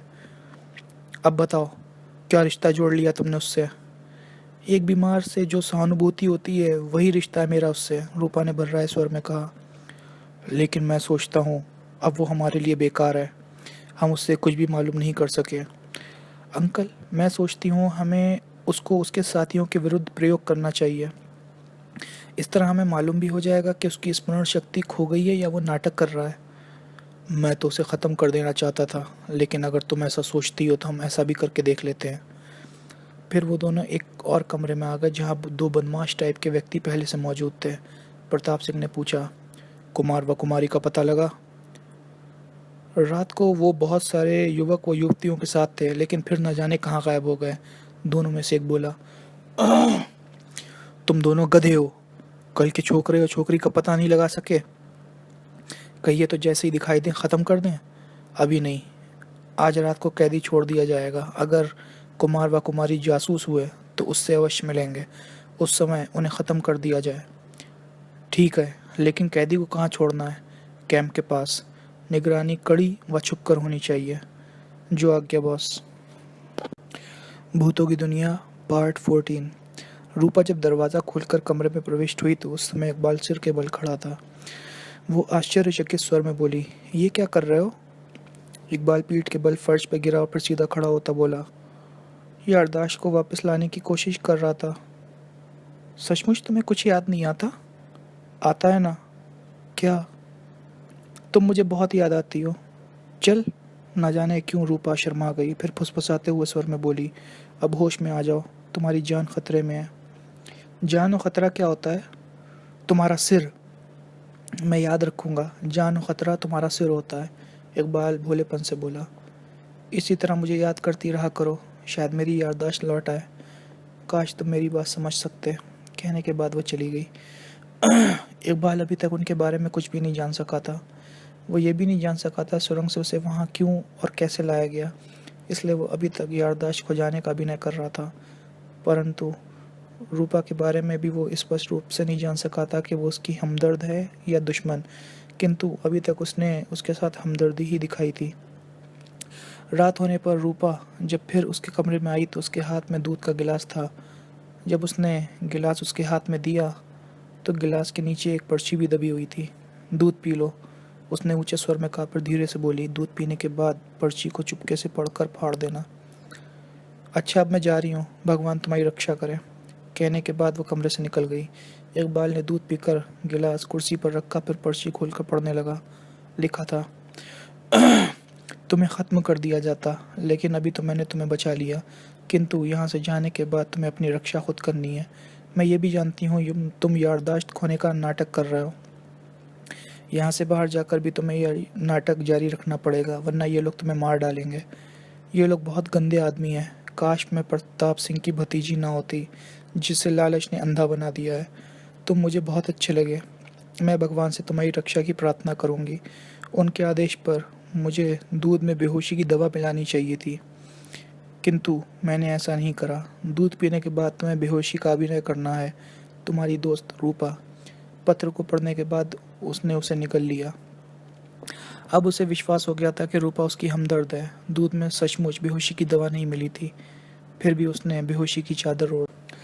भूतों की दुनिया पार्ट 15।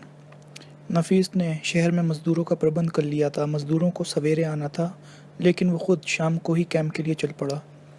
तभी वो चौंक उठा। जीप की हेडलाइट में उसे एक बाल दिखाई पड़ा। ब्रेक लगाकर उसने जीप रोकी और हर्षित स्वर में बोला, इकबाल भाई, तुम कहाँ से टपक पड़े? आसमान से टपका, खजूर में अटका, ज़मीन पर पटका। क्या बक रही हो? बक नहीं रहा, अपना घोंसला ढूंढ रहा हूँ। कहाँ है तुम्हारा घोंसला मोसला? पेड़ पर, मैं वहीं पैदा हुआ था।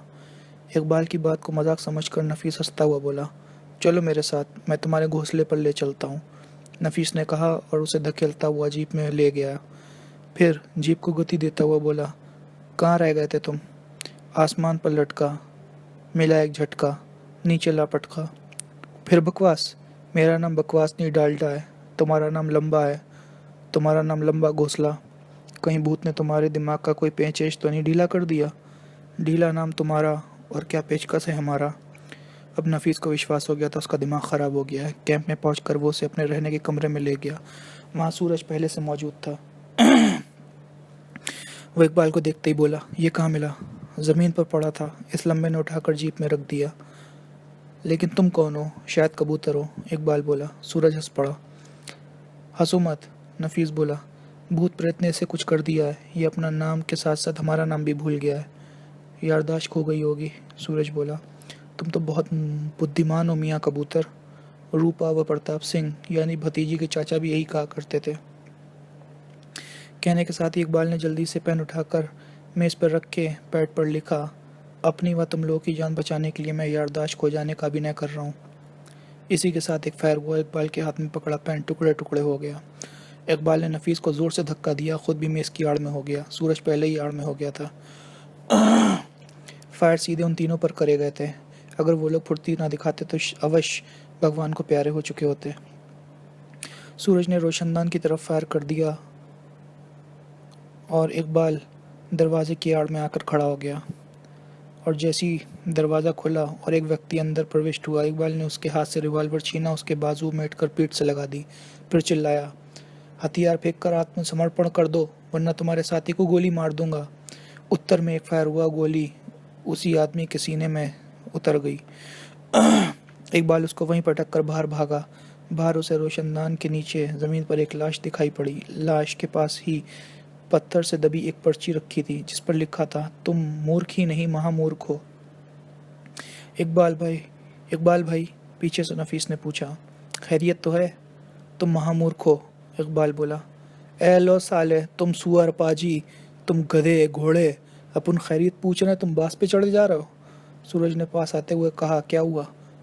इकबाल फिर बोला, तुम महामूर्ख हो। सूरज गुर्राया, भंग तो नहीं पी गए? लगता है भैया जी पर भूत चढ़ गए, नफीस बोला।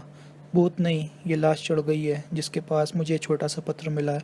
इकबाल उनकी तरफ पत्र बढ़ाता हुआ बोला। लेकिन ये लाश साली कहाँ से टपक पड़ी? उसी क्षण ये उसी व्यक्ति की लाश है जिसकी गोली से अंदर मेरे काबू में आया व्यक्ति मारा गया। लेकिन इसे किसने मारा? सूरज ने पूछा। उसी ने जिसने छोटा सा पत्र लिखा है कि तुम महामूर्ख हो। लेकिन वो है कौन? राजन, उसकी राइटिंग में अच्छी तरह जानता हूँ। अगर राजन उसे गोली न मारता तो वो व्यक्ति हमें गोली मार देता। लेकिन ये बदमाश यहाँ कैसे पहुँच गए? मेरा पीछा करते हुए, ताकि मालूम कर सके कि मेरी याददाश्त सचमुच चली गई है या मैं ढोंग रच रहा हूँ। उनकी बात बीच में ही रुक गई, क्योंकि तभी एक तेज़ धमाका हुआ। तीनों ने देखा, इंजीनियर दो व्यक्तियों के साथ भागा चला आ रहा था। वो दोनों सुरंग खोदने वाले थे। तभी एक और धमाका हुआ, तीनों वहीं गिर पड़े। अबे ओ इंजीनियर, नफीस ने चिल्लाकर पूछा। ये बमबारी यानी धमाके साले कहाँ हो रही हैं? सुरंग में। सुरंग तबाह हो गई साहब। सूरज भाई मर गए, इकबाल भाई अपन भी तबाह हो गए, लुट गए।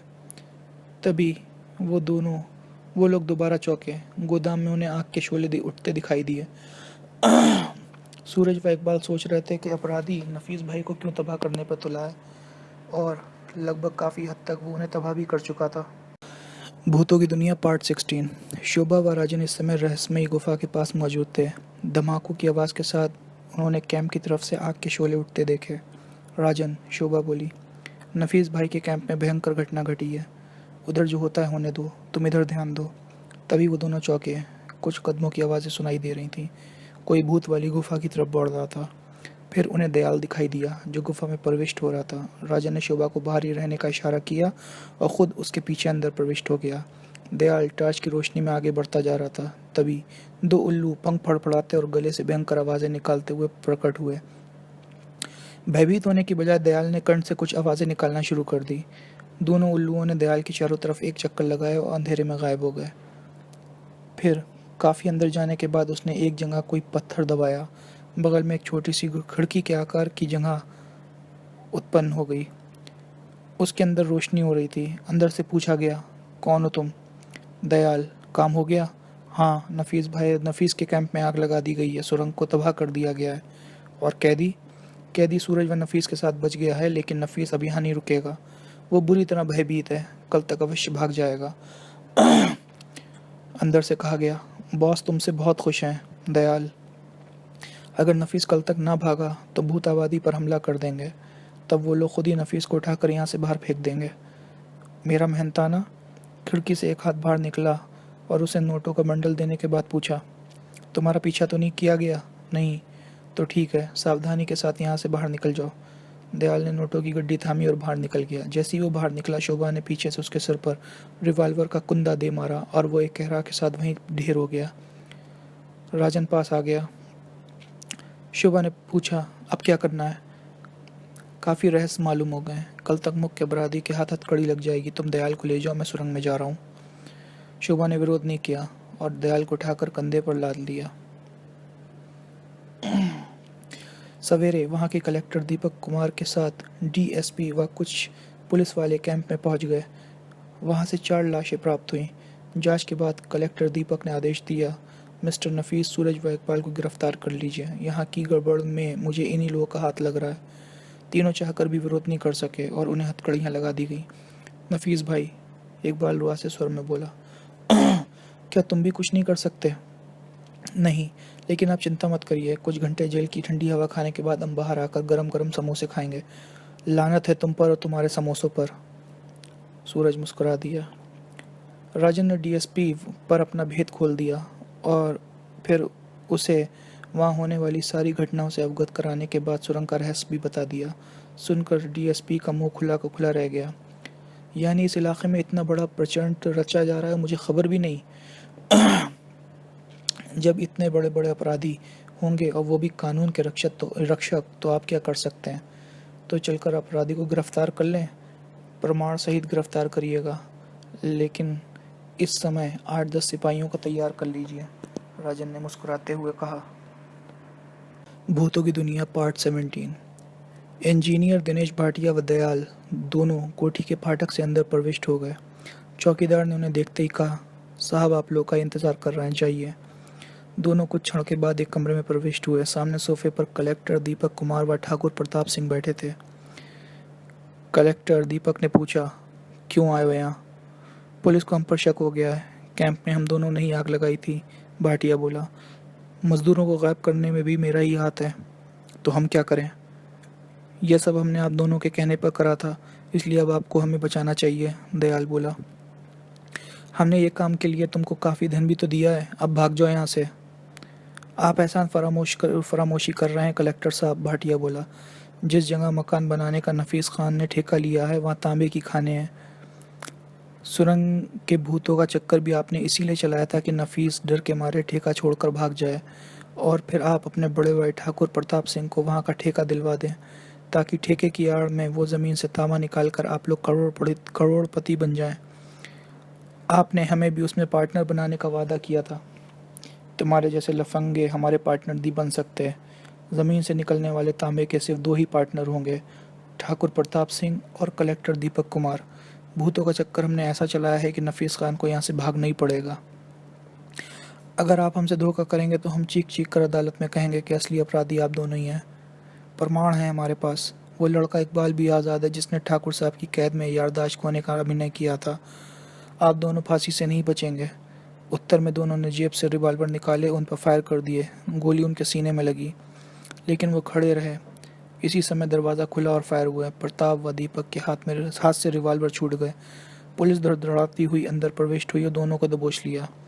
कलेक्टर गुर्राया, डीएसपी, ये क्या बदतमीजी है? अपने सारे अपराध तो तुम दोनों ने कबूल कर ही लिए हैं, फिर भी कह रहे हो बदतमीजी है। क्या सबूत है तुम्हारे पास? ये टेप रिकॉर्डर जिसमें तुम दोनों की सारी बातें रिकॉर्ड कर ली गई हैं। राजन अंदर प्रविष्ट होता हुआ बोला। उसके हाथ में टेप रिकॉर्डर था। दयाल व भाटियों को वायदा माफ गवाह बना लिया है। इन्हें फायर प्रूफ पोशाक पहनाकर हम ही लोगों ने यहाँ भेजा था। अब सरकार को भी ये ज़मीन सौंप दी जाएगी जिसके नीचे तांबे की खाने हैं। नफीस भाई के नुकसान की भरपाई तुम दोनों की जायदाद बेच कर दी जाएगी। वो कुछ बोलते उससे पहले ही शोभा, सूरज, नफीस व इकबाल मुस्कुराते हुए अंदर प्रविष्ट हुए। उन सबको देखकर दोनों के मुंह खुले के खुले रह गए। शोभा व राजन ने इस समय कुमार व कुमारी का मेकअप उतार दिया था। भूतों की दुनिया पार्ट 18। नफीस बहुत खुश था क्योंकि सरकार की तरफ से उसके पूरे नुकसान की भरपाई का वायदा किया गया था। प्रताप व दीपक को जेल में ठूस दिया गया था। सुरंग में 7 उल्लू मौजूद थे जिन्हें पकड़ लिया गया था। सभी प्रताप सिंह के सिखाए हुए थे। उल्लुओं के पंजे पर जहरीला पदार्थ लगाकर युवक व युवतियों पर आक्रमण करवाया गया था। वो सब अब ठीक थे और अस्पताल से बाहर आ गए थे। सूरज, इकबाल, शोभा व राजन को प्रशंसा भरी दृष्टि से देख रहे थे। शोभा मुस्कुरा रही थी। समाप्त।